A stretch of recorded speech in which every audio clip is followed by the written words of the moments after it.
Hi, my name is Tyler Mowry, and welcome to the Writer's Mind Podcast, episode 17.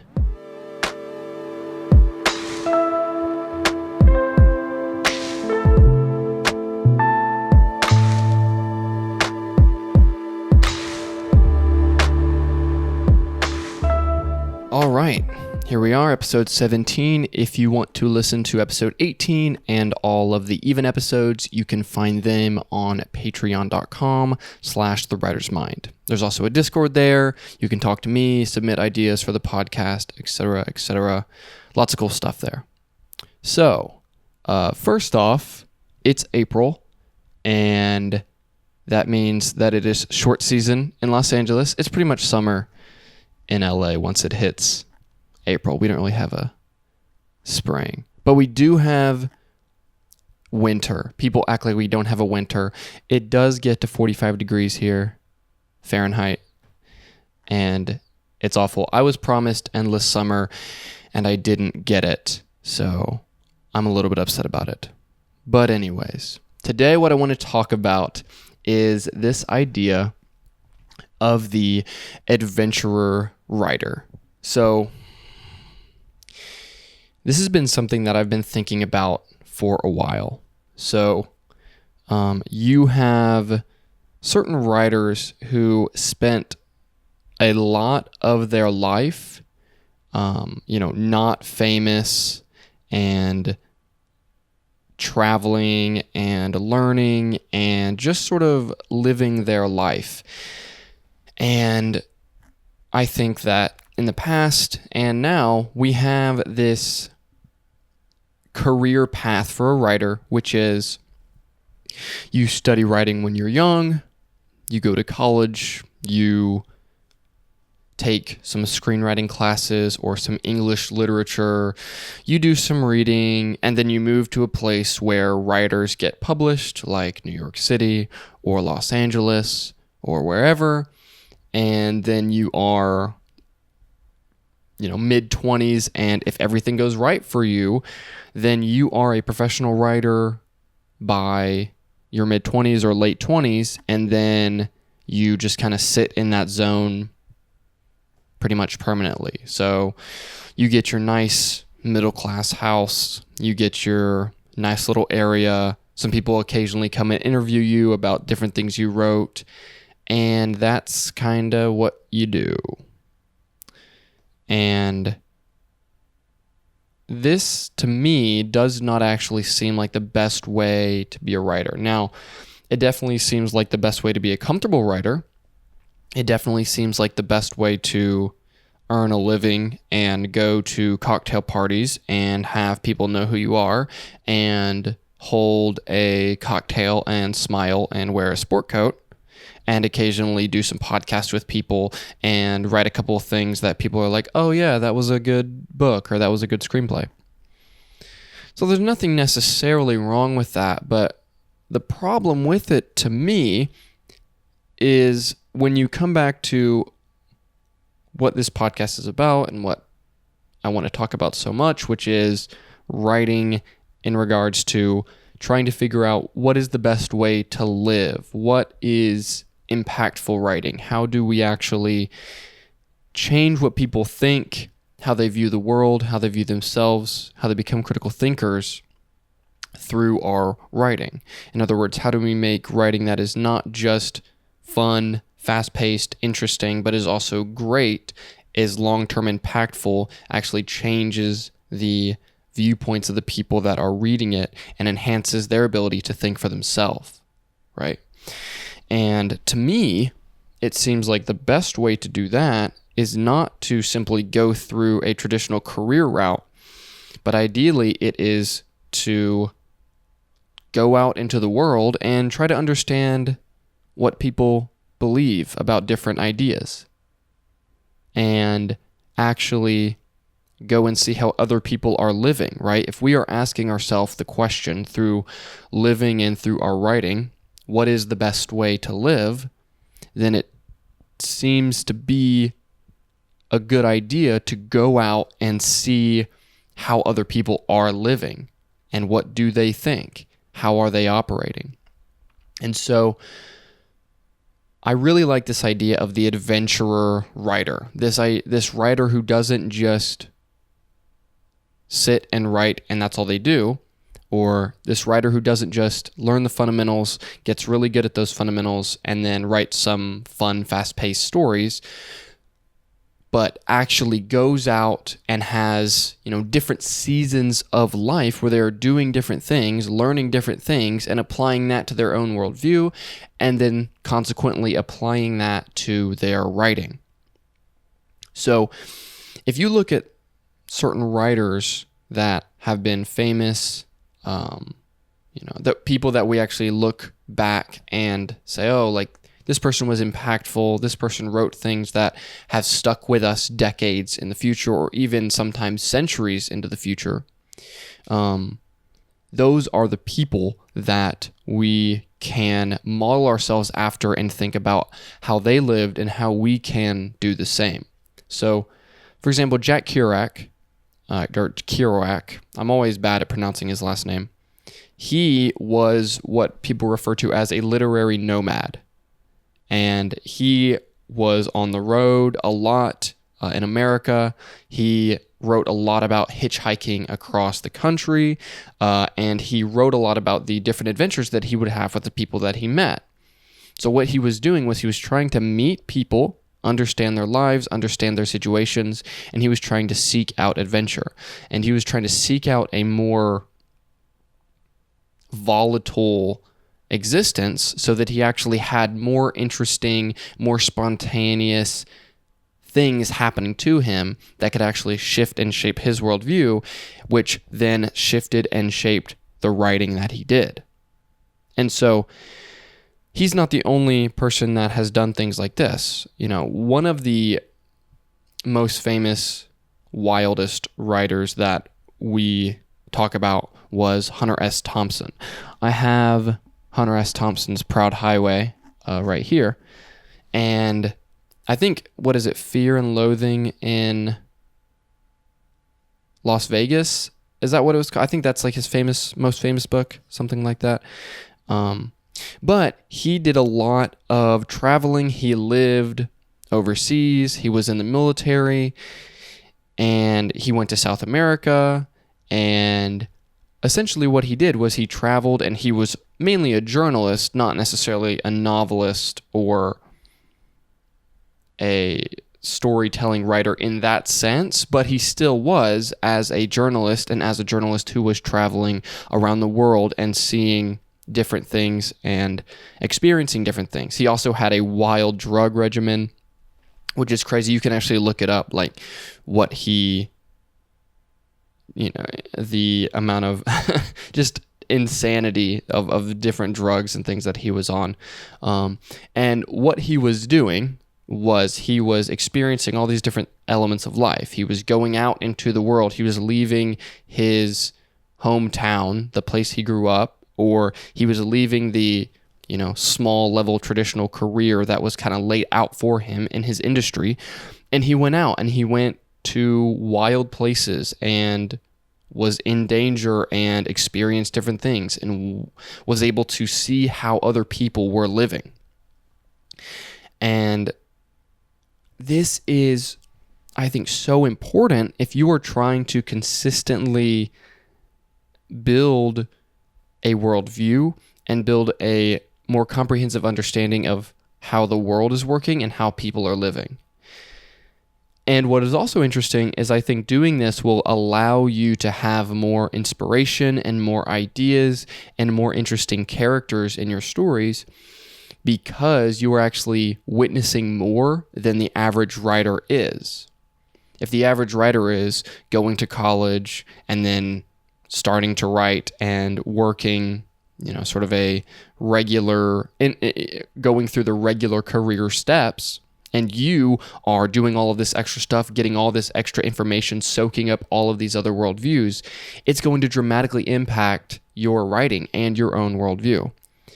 And so this is really what I want to push for in my own life, because this is not something that I've done. I mean, up to this point, I went to college and I was in film school, and I moved out to Los Angeles, and I've been writing, trying to be a screenwriter and working in making connections and building that. And what I don't want to do is spend the next 30 years just kind of writing some fun stories and that's it. I want to have different seasons where I'm doing different things, where I'm going in different directions, where I'm experiencing more. And so this is something that I need to prioritize in looking forward as I'm like, okay, what do I want the second half of my 20s to look like? What do I want my 30s to look like? How do I want to expand my current understanding of the world, not just through reading, which reading is helpful and fantastic, but also through my own experience, my own firsthand look at things, and then being able to write from a firsthand perspective, not just hearing the ideas of somebody else from a book. And so, just this idea of staying in LA, banging out a couple screenplays, winning a couple awards, and then dying in like a $1.5 million house. Like, I get the appeal of that. Like, that is great in a lot of ways, but I also think it's a great way to be semi-successful and not be impactful. There's a lot of people that are successful that we will forget the moment they're gone or the moment they stop working. And it's not necessarily about me trying to be remembered, which of course I would like to be, but it's not necessarily about that. What it's really about is just trying to make stories that are actually impactful and also going on my own journey of figuring out what is the best way to live. Because I think that is the core question of stories, and that's how archetypes are formed, story archetypes, and that's what I want to continue to ask myself and gain firsthand experience doing. And I think what happens with a lot of writers is they don't like the risk associated with some of the things that I'm talking about. So, of course, if you go to dangerous places of the world, you are putting yourself in danger, obviously. And of course, if you leave certain safe careers to go to China and learn about how the Chinese live, or go to Russia and learn about the way of life in Russia and meet individuals, then of course you are placing yourself at larger risk and you are placing yourself out of a comfort zone of a consistent income and some of these ideas. And so a lot of writers will say, oh, well, I can't do this because I have a kid, or I have bills I need to pay, or I don't have the money to pay for a plane ticket to go to Europe. And so just none of this is possible for me. And I think that is a lot of you limiting your own ability to actually get things done. It's you saying, oh, I actually can't be a great writer because I don't have any money, or because people are binding me to a certain place or a certain point of view, and I need certain safety nets. And I think it's up to you to really start deciding what you want your life to look like and what you want your writing to look like. Because, as cliche as it is, you really do have one shot at this. And a lot of people think that, oh, well, that's behind me now. I'm 45, so I can't do this. I can't go out and experience more things. I can't expand my understanding of the world at this point because I have all of these responsibilities and things I must do. And of course, if you have responsibilities, that must be taken into consideration when you're thinking about these things. But I also think that if you are, especially if you're somebody that is in your 20s, now is the time to take risk. Now is the time to legitimately analyze what are the downsides of you actually trying something new? And what do you want your life to look like? And are you willing to take on a necessary amount of risk so that you can actually experience things, develop your worldview, and increasingly enjoy life and explain your point of view about life to others? I think it's worth doing. And I think if you really look at it, a lot of times you have a lot less to lose than you realize. You can scrape up the money to go overseas for a month and experience how other people live and meet strangers and ask them about their lives and get to know people. This is something you can do if you're actually serious about it. I really believe this, that if you are a person that decides, okay, I'm going to do this thing, I am going to experience this, I'm going to go in this direction, and if you actually seriously sit down, write down, make a plan for that, and start to execute, you can go and do that. It can be difficult, of course, but I think it is important to developing yourself as a writer. Of course, you can sit in a library and read a lot of books and gain a lot of interesting experience and knowledge through that. But as an individual, you want to be able to bring something new to the space of writing. And the only way that you can truly bring something new, in my opinion, to the space of writing is by having your own firsthand experience. And so I think what books can do is they can explain to you the firsthand experience of other people so that you can frame things. It gives you a frame of mind so that when you go out into the world to gain your own experience, you have some sort of idea of how things work according to certain points of view. And then you get to go out and see that challenged or see that confirmed. And there is Charles Bukowski was a poet and a writer, and he wrote novels and he wrote short stories and he wrote poetry, and he was he was a wild dude. Like, there's a lot of his poetry and his stories that are depressing. He was poor for most of his life, and he was really just out here, just kind of taking it day to day. And what I think is so interesting about him is he is very much against this idea of having a perfect plan for everything and, going the career writer route and doing this.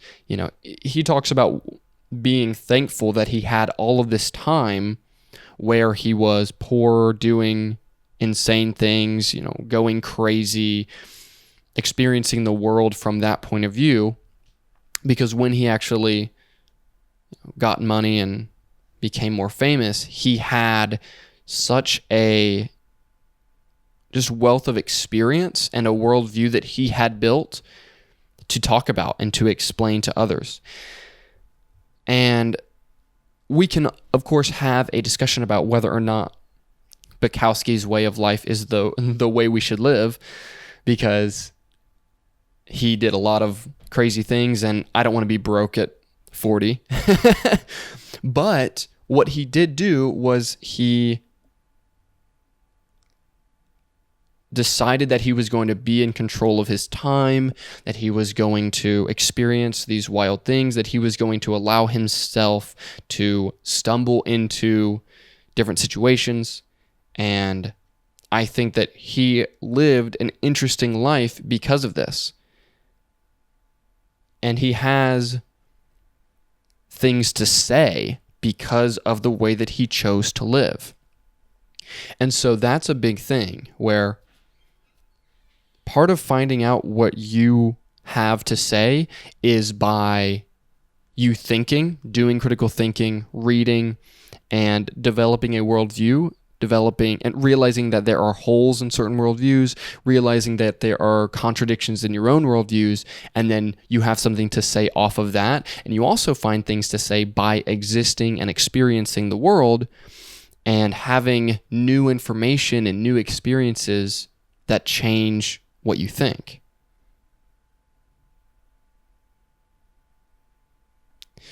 And this is a quote from him that I really like.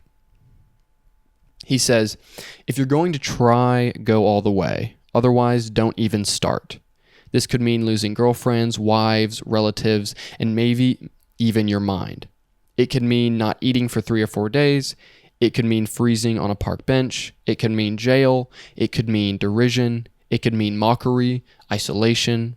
Isolation is the gift. All the others are a test of your endurance, of how much you really want to do it.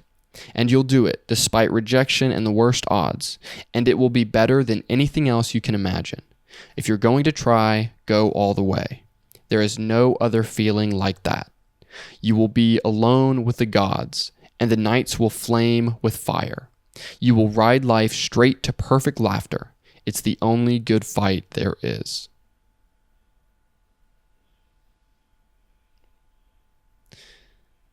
What Bukowski did was go all the way. He went all the way in experiencing life. He went all the way in his writing. He went all the way in the person that he decided that he wanted to be. And what he showed was that you can develop a life of experience and a life of adventure and all of these things without having to be a career writer, or without having everything planned out for you, and without knowing every single next step that's going to be out in front of you. And I think we really have to understand this balance of security and risk and control and not having control, and how this constant back and forth gives us the human experience that we need to actually write truly great stories. I think that sometimes I really think that we are losing great writers for many different reasons. I think we're losing great writers because there seems to be less adventure in our world, or at least in the writers who are writing things that are mainstream. There seems to be less difference. The internet has connected us so heavily that we're becoming sort of a monoculture. There's becoming less and less different things to experience. But I really still think that adventure and experience is out there. And you need to decide if your plan is to sit behind a desk at a laptop and bang out a few fun screenplays, or if you want to really go after life in the sense of figuring out what you want to do, how you're going to think, how you're going to develop your worldview, and then later on, how you will share that worldview with other people, both in the writing that you do and in the type of life that you decide to live. So, that's what I have for you today, and I will see you next week.